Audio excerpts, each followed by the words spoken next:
окуучуларына дагы жол чыгыш керек болуп университетке барат экен. Негизи азыр Кыргызстанда ушул саясатчылар дагы, анан саясатка барам дегендер дагы бардыгы бирден медиа түптөнүп мындай адат кылып алышты. Ар бирден сайт, бирден телеканал, бирден гезит ачып, ошол аркылуу мен жөнүндө пикирди коомдо жакшыртам деген бир өнөкөт пайда болду.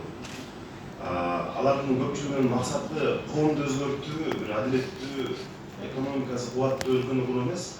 Ушул мени көрүп макташса, мен жөнүндө пикири жакшы болсо дегендей бир ойду калыптандыргысы келет да.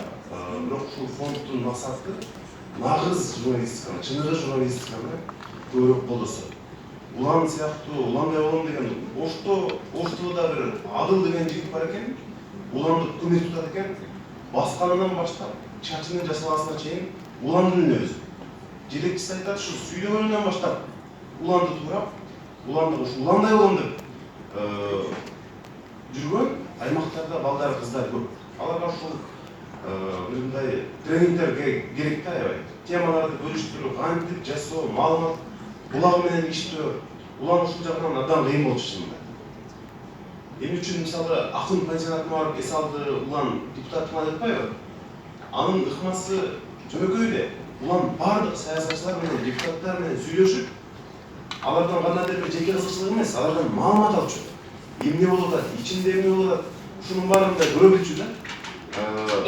Бул фонддун ишмердиги мына кечээ Рексакына Оштодогу жолугушуп кетипсиз. Ошол абдан чоң окуу жай, ушу кийинки жолугушууну Ош мамлекеттик университетинде кылсак болот. Ал жакта дагы журналисттерге, болочок журналисттерге көп бир багыттарды берсек болот.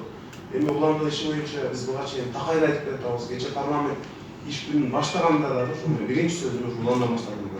Ошол жерде парламент трибунасынан уландын ата-энесине, кесиптештерине рахмат айттым. Өзгөчө Азаттыкка да чоң рахмат. Дайым ушу ак ниет бир Кыргызстанга кызмат кылсам экен деген балдар кыздарды такай тарбиялап турат.